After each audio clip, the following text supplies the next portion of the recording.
wabarakatuh. Perkenalkan, saya Dr. Hairana Esos MPD. Saya adalah dosen di Universitas Muhammadiyah Makassar pada jurusan Ilmu Administrasi Negara, Fakultas Ilmu Sosial dan Ilmu Politik. Pada video ini, saya ingin menjelaskan tentang deskripsi mata kuliah untuk mata kuliah Manajemen Pelayanan Publik disertai dengan video pembelajarannya.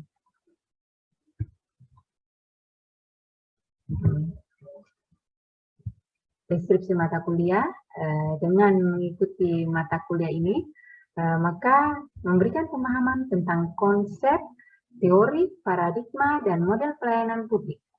Capaian pembelajaran tersebut dibingkai dalam alur materi ajar, mulai dari konsep dasar pelayanan publik, sejarah dan perkembangan paradigma pelayanan publik, analisis hubungan negara dan masyarakat, analisis budaya pelayanan, integritas pelayanan publik, standar minimal dan maksudnya standar pelayanan minimal ya, atau biasa disingkat SPM, dan indeks kepuasan masyarakat, serta analisis isu-isu kontemporer. Mata kuliah ini dilengkapi praktek penyusunan instrumen pengukuran kualitas pelayanan publik dan instrumen survei indeks kepuasan masyarakat. Selanjutnya, capaian pembelajaran lulusan program studi itu kemudian akan terjabarkan pada capaian pembelajaran lulusan yang dibebankan pada mata kuliah. Khusus pada mata kuliah Manajemen Pelayanan Publik, maka capaian pembelajaran lulusan yang dibebankan itu dapat terlihat bahwa diharapkan mahasiswa mampu memahami ruang lingkup manajemen pelayanan publik, terus kemudian mahasiswa memahami sejarah dan perkembangan paradigma dalam pelayanan publik, memahami hubungan negara dan masyarakat dalam pelayanan publik. Mahasiswa mampu menjelaskan instrumen pengukuran kualitas pelayanan publik, mahasiswa mampu memahami teknik pengukuran kualitas pelayanan publik. Kemudian mahasiswa diharapkan mampu memahami budaya pelayanan publik, pengelolaan kualitas pelayanan publik, dan selanjutnya juga memahami integritas pelayanan publik, kepuasan masyarakat, dan yang terakhir mahasiswa mampu menyusun instrumen kualitas pelayanan publik. Jadi di materi terakhir ini adalah praktek ya, yang kemudian dibimbing langsung oleh dosen pengampu mata kuliah. Selanjutnya, materi pembelajaran. Materi pembelajaran ini tentu saja berdasar dari capaian pembelajaran yang dibebankan ke mata kuliah, sehingga materinya yang pertama, ruang lingkup manajemen pelayanan publik, sejarah dan perkembangan paradigma dalam administrasi publik, terus selanjutnya hubungan negara dan masyarakat dalam pelayanan publik, instrumen pengukuran kualitas pelayanan publik, teknik pengukuran kualitas pelayanan publik, budaya pelayanan publik, pengelolaan kualitas pelayanan publik, integritas pelayanan publik, kepuasan masyarakat, dan yang terakhir adalah teknik penyusunan instrumen kualitas pelayanan publik. Jadi materi pembelajaran ini secara keseluruhan ini sangat menarik ya untuk para mahasiswa dan dosen itu sendiri untuk kemudian mendalami teori-teori dan fakta-fakta atau isu-isu kontemporer terkait pelayanan publik. Sangat sangat menarik minat kita untuk kemudian menganalisis misalnya satu daerah kualitas pelayanannya rendah, sedangkan di daerah lain itu pemerintahan daerahnya mampu mewujudkan percepatan peningkatan kualitas pelayanan publik, sehingga kemudian bisa memberikan pelayanan prima kepada pengguna layanan. Terus selanjutnya sistem pembelajaran. Karena kita masih di masa pandemi COVID-19, maka sistem pembelajarannya masih daring dengan menggunakan aplikasi Zoom ataukah kita menggunakan learning management system di kampus kita sendiri ya. Jadi ada pada Unisme ya. Terus selanjutnya metode pembelajarannya itu ceramah Tapi itu jika kemudian dalam penyajian materi mahasiswa kemudian ingin bertanya, itu bisa bertanya secara langsung sehingga kemudian bisa tercipta diskusi yang lebih interaktif. Yang terakhir, komponen penilaian. Yang pertama itu nilai proses perkuliahan 10% untuk absensi, dan yang kedua 10% untuk keaktifan diskusi. Terus selanjutnya nilai portofolio itu 20%, tugas kelompok 10%, tugas individu 10%. Yang penilaian terakhir yaitu nilai evaluasi hasil belajar, kuis itu 10%, ujian tengah semester 20%, dan yang terakhir 30%-nya untuk ujian akhir semester. Saya kira demikian untuk deskripsi mata kuliah. Selanjutnya adalah video pembelajaran langsung ya. Oke, Assalamualaikum warahmatullahi wabarakatuh. Waalaikumsalam warahmatullahi wabarakatuh. Waalaikumsalam warahmatullahi wabarakatuh. Warahmatullahi wabarakatuh. Oke, terima kasih adik-adik sudah join. Tinggal satu orang lagi ya. Ini ada Agus Jayadi. Oke, sekarang kita sudah lengkap. Begini, bahwa pemerintah selaku service provider ya, atau penyedia pelayanan publik, maka yang melakukan interaksi kerjasama kalau secara sentralistik tentu saja adalah para stakeholders-nya, artinya bahwa para aparatur negara kan seperti itu. Tapi kalau kemudian kita diarahkan ke pengertian yang administration by publik, maka di situ kan sudah ada empowerment, ada pemberdayaan masyarakat. Jadi kemudian ada kerjasama antar pemerintah ya, penyelenggara pelayanan dengan masyarakat untuk kemudian lebih memandirikan masyarakat memenuhi kebutuhan pelayanannya. Gitu. Tapi secara teoritis ya,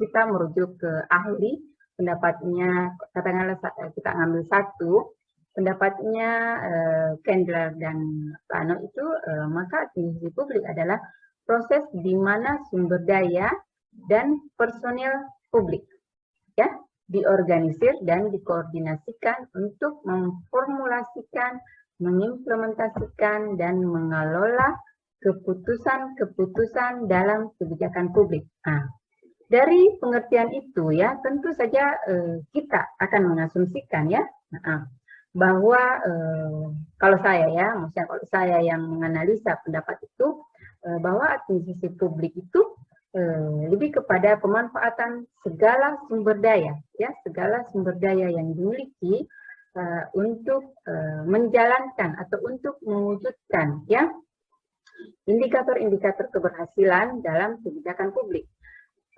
Maksudnya memanfaatkan segala sumber daya itu dalam tanda kutip, maka merujuk kepada unsur-unsur manajemen. Benar kan ya? Ada yang masih hafal unsur-unsur manajemen?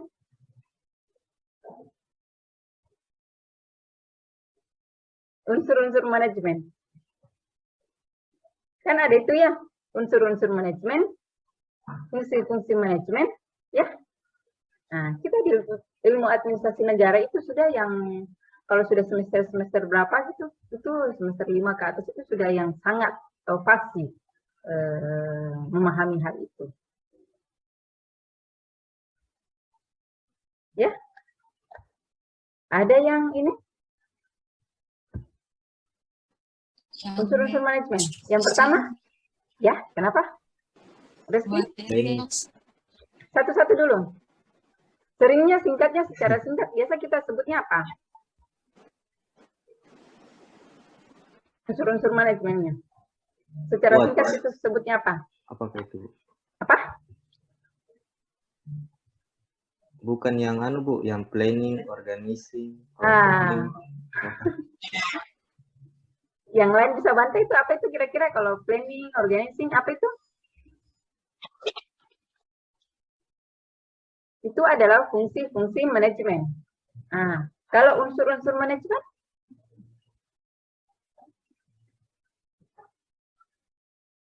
Yang mana? Kita sering, kenapa? Metode. Siapa saya, Pak? Sorry. Bukan yang ini, Bu.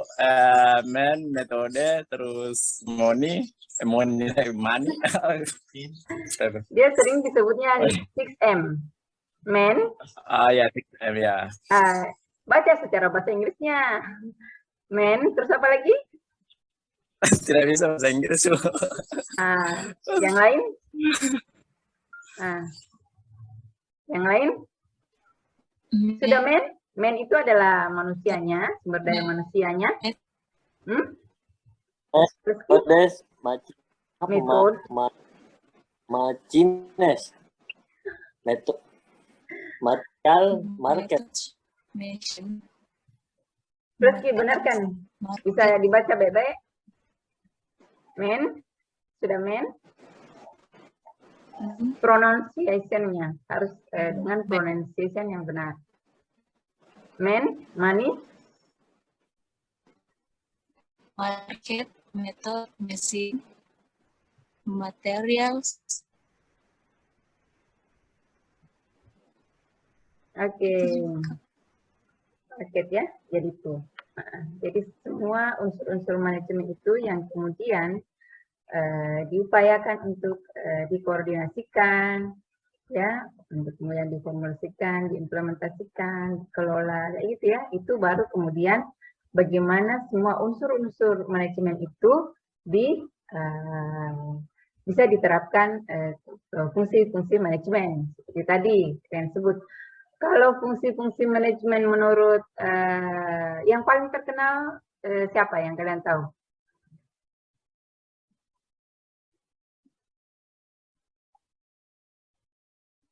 Siapa? Dengan singkatan saya kasih clue-nya, ya. What? Yang paling menurut siapa? Planning, organizing, actuating, directing, dan itu bukan for. Itu panjang. Itu pendapatnya Luther mungkin itu ya, PostCorp. Kalau Luther terkenal dengan akronimnya PostCorp. Kalau Taylor itu baru buat planning, organizing, actuating, dan apa? Dan apa satu? C-nya apa? Controlling. Controlling itu apa bahasa Indonesianya?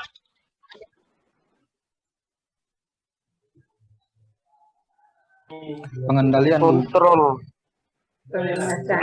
Ya. Oke. Sekarang kita merujuk ke ini ya, ke slide ini. Itu tadi pemahaman tentang administrasi, ya, administrasi dan administrasi publik. Terus kemudian kalau dikaitkan dengan, kan di sini pengertiannya Candler yang tadi kan juga ada disebutkan ya, dinyatakan bahwa untuk mewujudkan indikator-indikator keberhasilan yang termuat dalam kebijakan publik. Pengertian kebijakan publik ada yang tahu? Kebijakan publik. Ada yang tahu pengertiannya? Dengan contohnya itu misalnya seperti apa?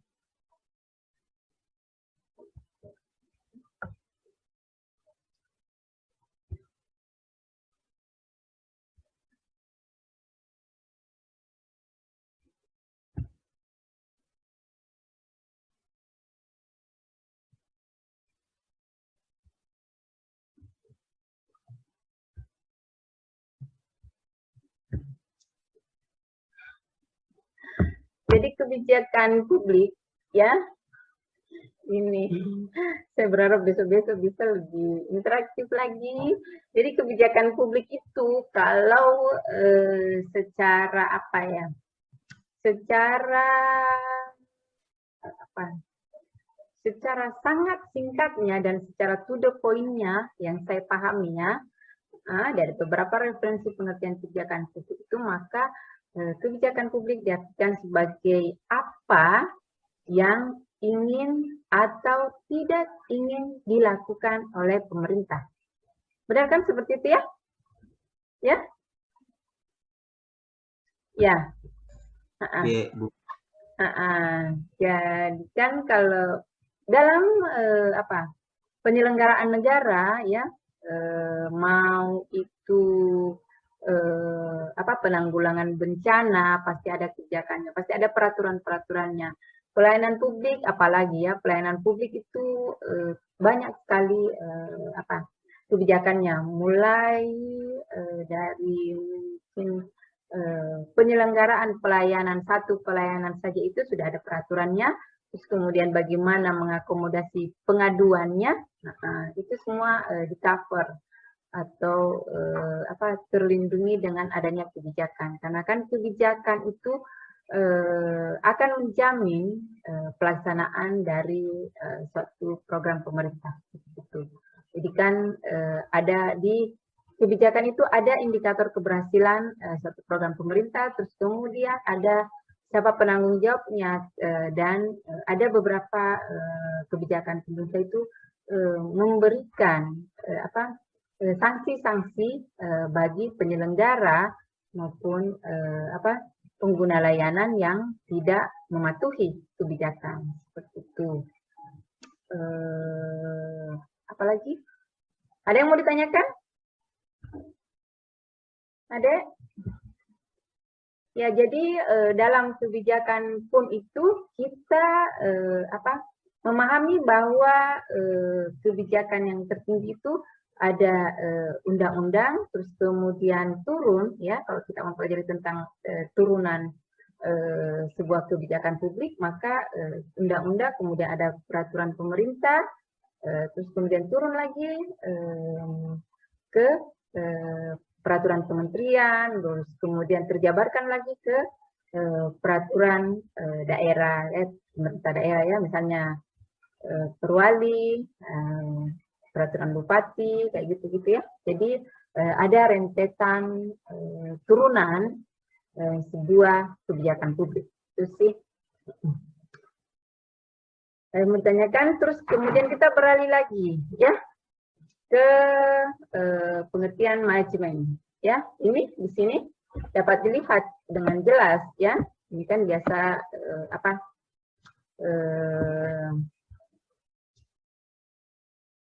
ini sudah sangat umum sih ya. Jadi manajemen itu kalau menurut Siagian, kemampuan atau keterampilan memperoleh suatu hasil dalam rangka pencapaian tujuan melalui orang lain ya. Jadi kalau dari pengertiannya Siagian ini, kira-kira ada yang bisa menyimpulkan poin penting dari pengertian manajemen itu. Silakan. Ada poin pentingnya kira-kira apa? Karena kan kalau di administrasi itu poin pentingnya bahwa harus ada kerja, ya harus ada 2 orang atau lebih. Terus kemudian itu artinya bahwa poin pentingnya adalah ada keberadaan manusia antara 2 orang atau lebih. Terus kemudian harus ada kerjasama. Pentingnya ketiga kan itu ada tujuan yang ingin dicapai. Kalau manajemen, kira-kira kalau kita berdasar pada pendapatnya Siagian ini, maka poin pentingnya adalah kira-kira apa, Adek?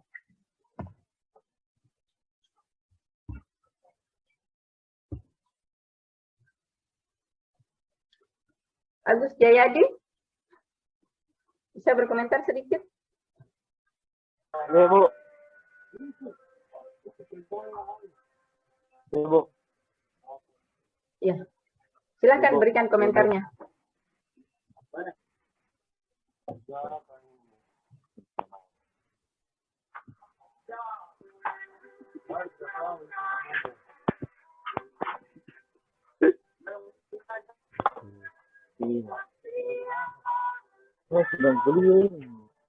Kenapa Agus Jayadi? Ya, Bu. Ya, silakan memberikan komentarnya tentang pengertian sebagian ini. Tentang apa itu Bu? Administratif manajemen.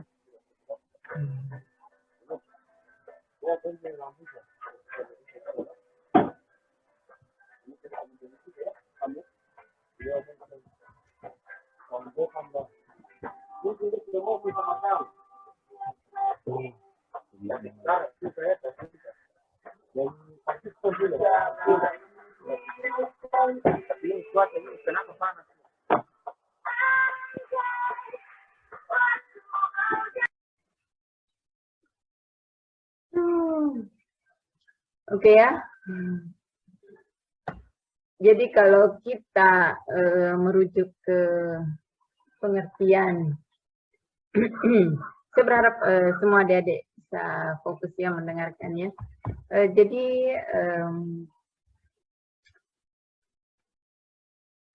jika merujuk ke pendapatnya Sebagian, maka poin pentingnya bahwa manajemen itu adalah sebuah keterampilan ya, karena yang namanya pelaksana tugas manajemen itu kan seorang manajer ya. Manajer itu adalah pemimpin ya, jadi memang butuhkan, namanya pemimpin itu membutuhkan kemampuan khusus ya, karena dia akan kemudian menggerakkan orang lain ya, menggerakkan orang lain untuk mencapai tujuan organisasi atau tujuan perusahaan yang dipimpinnya ya.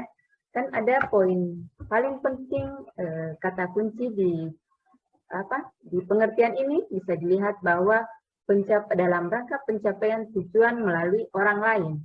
Jadi yang namanya manajer itu dia hanya bertugas sebagai instruktur, dia hanya bertugas menginstruksikan kegiatan apa saja atau rangkaian pekerjaan apa saja yang harus dilakukan oleh orang-orang yang berada di bawah lininya, ya, orang-orang yang di bawah level dia, untuk kemudian melakukan rangkaian pekerjaan yang ditargetkan atau yang disasarankan untuk mencapai tujuan organisasi seperti itu. Gitu ya. Nah, namanya manajemen itu yang menjalankannya adalah pasti itu sudah bisa dipastikan bahwa dia adalah seorang pemimpin ya. Pemimpin, sebutan pemimpin di sebuah perusahaan itu juga bisa manajer ya. Kalau di ranah publik kita biasanya menggunakan kepala dinas, kepala kantor, kayak itu kan ya, dia adalah kepala gitu ya, kepala bidang gitu ya, kalau sub yang begitu. Terus kalau pendapatnya merujuk ke pendapatnya pendapat kedua itu adalah James F. Stoner. Di sini adalah bisa dibaca, manajemen adalah proses perencanaan, pengorganisasian, pengarahan, dan pengawasan usaha-usaha para anggota organisasi dalam penggunaan sumber daya organisasinya agar mencapai tujuan organisasi yang ditetapkan. Ya, jadi kalau Stoner ini kalau kita lihat ya, kalau kita baca dari redaksi kalimat pengertian yang dia punya itu lebih tegas lagi ya, lebih tegas lagi karena langsung mengarah ke fungsi-fungsi manajemen ya, seperti ini: perencanaan, pengorganisasian, pengarahan, pengawasan. Kalau ini berarti dia sangat merujuk kepada pendapatnya fungsi-fungsi manajemen dari Taylor, gitu ya. Oke, sampai di situ dipahami? Paham Bu. Adalah tentang hakikat pelayanan publik. Jadi pelayanan yang namanya pelayanan publik itu selalu merujuk kepada pemenuhan kebutuhan masyarakat ya. Jadi arahnya itu selalu begitu ya, karena kan memang tadi sudah dijelaskan bahwa orientasi publik adalah, organisasi publik adalah pelayanan publik. Jadi maksudnya itu adalah untuk memenuhi kebutuhan masyarakat, ya, kebutuhan akan mungkin berupa barang dan jasa, ya, pelayanan berupa barang dan jasa, ya seperti itu. Terus kemudian dalam rangka pelaksanaan peraturan perundang-undangan, ya. Jadi tadi sudah dijelaskan bahwa yang namanya organisasi publik, maka segala penyelenggaraan pelayanannya atau segala kegiatannya itu selalu berbasis pada kebijakan, ya. Entah itu mengarah ke rujukan pertama itu undang-undang, ya, ataukah peraturan pemerintah, ataukah perpres, ataukah kemudian rujukan yang paling rendah-rendah selanjutnya seperti tadi sudah diberitahukan turunan-turunan kebijakan publik. Terus yang terakhir bahwa alasan adanya pelayanan publik yaitu untuk mensukseskan program pemerintah tentang tertib administrasi, ya. Makanya itu ada satu dinas khusus untuk kemudian menyelenggarakan hal itu, yaitu Disdukcapil, ya, Dinas Kependudukan dan Catatan Sipil, seperti itu. Ini saat ini terkait dengan kualitas pelayanan. Jadi yang namanya kepuasan dan puas itu berbeda. Kalau kepuasan itu adalah ukuran keberhasilan penyedia layanan. Jadi ini sebenarnya yang namanya kepuasan merujuk secara global, ya, secara penilaian secara umum dari masyarakat pengguna layanan. Kalau puas, kalau kata-kata puas, maka arahnya adalah pada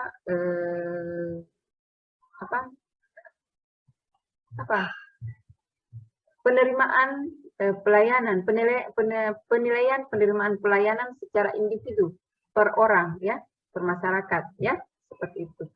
Jadi dia dikategorikan puas apabila layanan yang diterima melebihi dari apa yang mereka harapkan, seperti itu. Baru kemudian pengguna layanan itu bisa dikategorikan dia puas, ya, seperti itu. Terus kemudian kalau masalah itu terjadi misalnya kalau pengharapannya kita, misalnya contohnya, ya, kita mengharapkan layanan KTP itu bisa selesai paling lama itu 2 minggu, ternyata itu kan bisa berbulan-bulan untuk beberapa orang, ya, seperti itu, ya.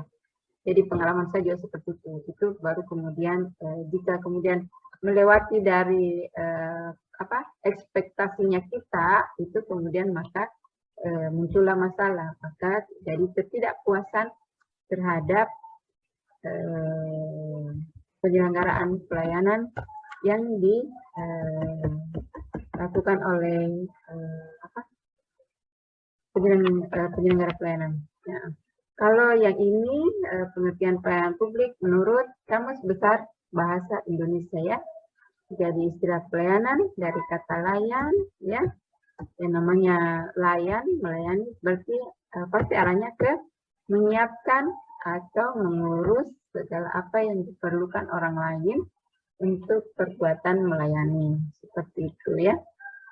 Jadi itu sih kalau menurut Kamus Besar Bahasa Indonesia. Kalau pelayanan publik menurut ahli pun itu juga akan berbeda. Tetapi kata kuncinya bahwa selalu ada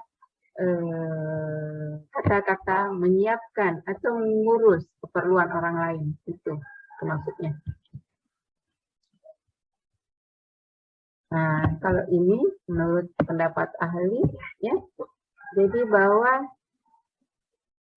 suatu aktivitas atau rangkaian aktivitas yang bersifat tidak kasat mata, ya, atau tidak dapat diraba. Nah, itu kan maksudnya ini kan namanya proses tadi, ya, administrasi, ya, proses kerjasama atau interaksi antara pengguna dan pemberi layanan, itu otomatis kita dia akan interaksi itu akan tidak kasat mata seperti itu. Ada pertanyaan? Kalau tidak ada, kan masih ada waktunya kita. Nanti mungkin sebentar malam saya share videonya, video materi masih tentang ini. Untuk kemudian mungkin bisa adik save saja untuk keperluan nanti ujian kayak begitu, ya. Kalau tidak ada pertanyaan sekarang, adakah pertanyaan? ada tuh, tidak deh. Tidak ada, Bu. Tidak ada. Tidak Jadi ada. kita akhiri saja ya. Oke ya. Oke, Assalamualaikum warahmatullahi wabarakatuh. Terima kasih. Waalaikumsalam warahmatullahi wabarakatuh. Oh, sudah ya. Hello tuh. Ah.